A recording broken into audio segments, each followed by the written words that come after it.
It wasn't supposed to end like this. I didn't want to. But it's too late now. Hear me out, and don't make the same mistakes I did.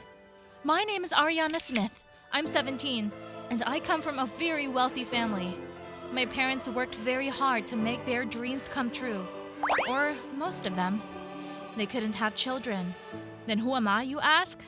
I was taken as a baby from an orphanage, surrounded by affection and care. My parents never hid the fact from me that I was not their own daughter. And everyone knows that, even Matt. That's my boyfriend. We've been together for a year now, and we're going to go to the same university together after graduation, so we won't break up. One day at recess, a girl ran up to me like two peas in a pod, and from that day, my life changed. I'll tell you why in a minute. But now, please subscribe to the channel and click on the bell so you don't miss any new stories. Emma is how she introduced herself, and we were a lot alike. She was very loud, and she wouldn't stop talking. She said she saw a picture of me on the internet one day, and she showed it to my parents. And they admitted that Emma has a twin sister.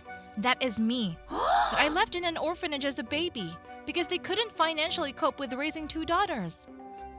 Lucky you, sister. You were adopted by such rich people. Compared to you, I live in a slum. Emma gestured with her hands. I wanted to get to know her better. So I invited Emma home for dinner.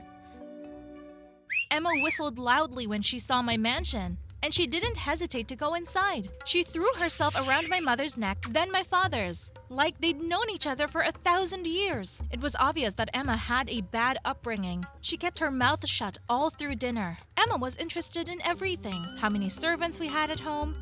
And then Matt came to pick me up in the evening. He hugged me and kissed me gently.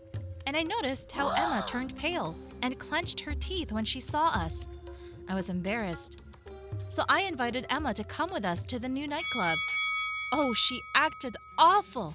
She was laughing out loud and making dirty jokes, which ruined the mood of me and Matt. And then she asked me to spend the night, saying it was too late and it was a long drive home.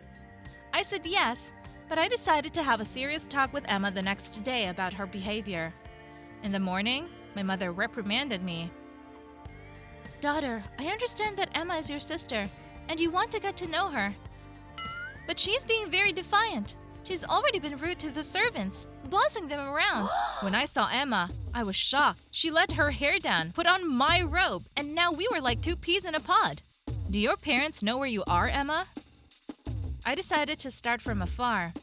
They're used to me not sleeping at home, sister. And you have such a huge mansion. I would stay here.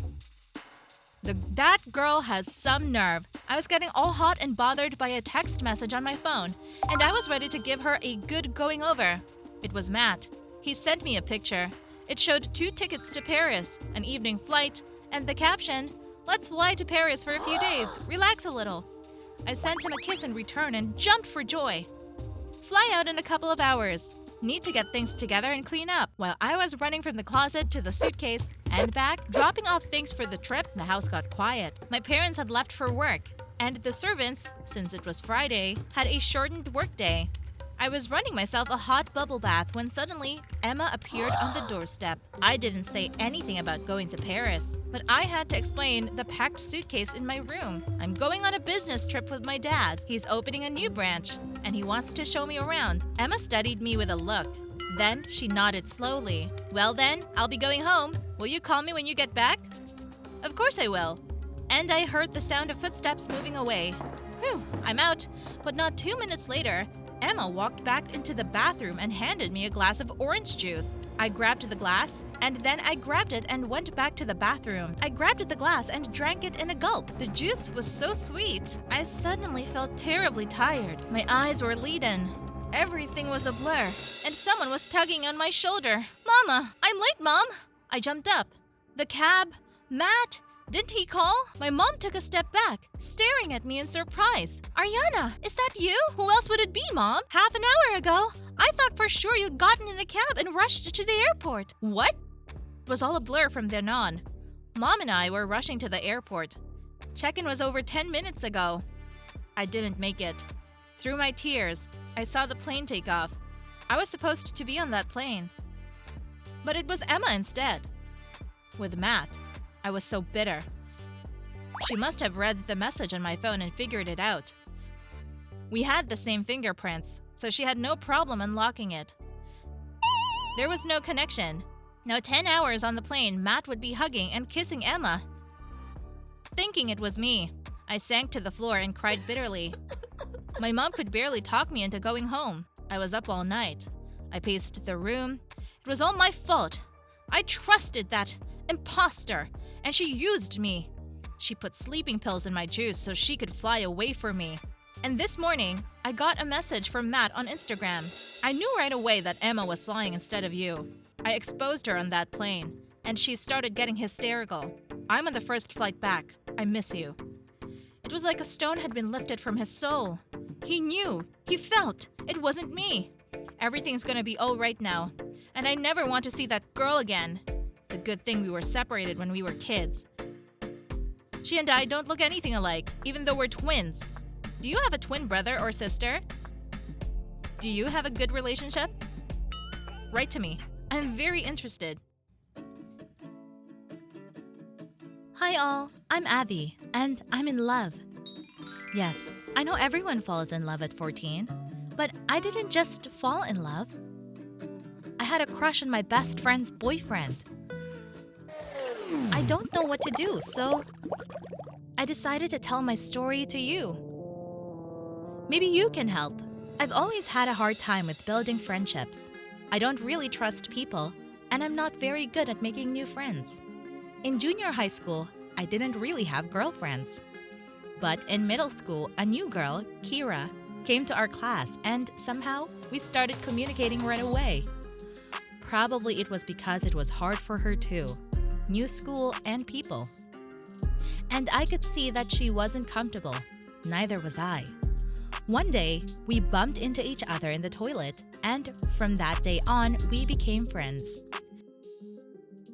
Kira told me that her parents got divorced and she and her mom moved to the neighborhood. Her mom was working late, and we used to hang out at Kira's place. We did homework together, watched TV, and liked to watch the neighbors. Dad gave Kira a telescope, and it was so interesting to sit by the window and see what people across the street were doing. And one day, we saw something that turned our lives upside down. I wish we hadn't looked through that spyglass that day. I'll tell you what happened next in a minute. But for now, please subscribe to this channel and click on the bell. There are many more interesting stories to come. So that day, while watching the neighbors, we saw a black Jeep pull up to the house across the street first, followed by a large van. New residents were coming in. They started unloading boxes and furniture from the van. And out of the Jeep jumped out a guy who was the same age as Kira and me and started looking around. Suddenly, he was striding resolutely toward Kira's house. Avi, he's coming this way. What to do? Kira fidgeted. I was nervous too, but it didn't take long before there was a knock on the door. Liam was the guy's name. He and his family moved here because his dad got transferred for work. Liam will be going to our school, but he's 1 grade older. This information the guy gave us in a couple of seconds as soon as Kira and I opened the front door. You know, there are some people who are quick to make friendships. They're usually in a good mood, and they're always fun to be with. Liam was like that. And the 3 of us became friends. But after a couple of days, I started noticing that Liam was spending more and more time at Kira's house. He needed to screw in a shelf and didn't have the right screwdriver. Then, he forgot the key to the house, and his parents were not home. He constantly found excuses to come visit her. I stopped coming to visit Kira. I felt superfluous. And at school, Kira talked about Liam all the time. How cool he was, and funny, and smart. I couldn't stand it anymore and grumbled. Kira, do you have a crush on him? My friend blushed and lowered her eyes. It all became clear to me. After that, I distanced myself from Kira. We used to have our own little world. Secrets, we shared our dreams, we shared everything. And now Kira chose Liam over me, and I shut myself away. One evening, walking around, I accidentally wandered into a movie theater.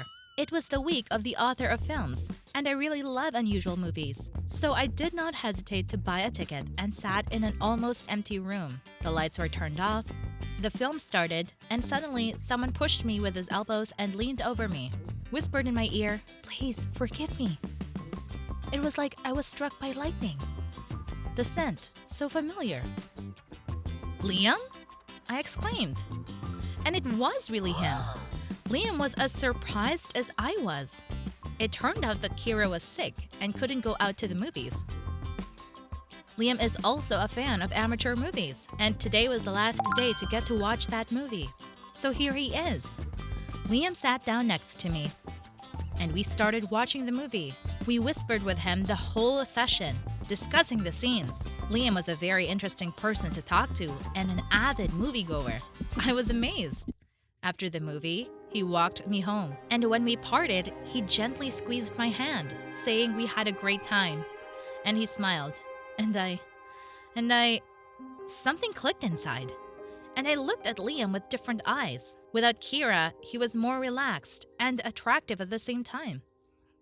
To me, I'd spent the whole night replaying our meeting, the conversation at the movie theater in my head.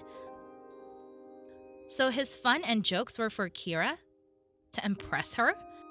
And the truth is, Liam is very much like me. And I could see that he was interested in me too. I'd like to get to know this guy better. But Kira, she's in love with him. And she's my best friend. But I'm entitled to happiness too. Am I any worse than Kira? But would I sacrifice my friendship for a guy? What would you do? Write to me. I really need your support right now.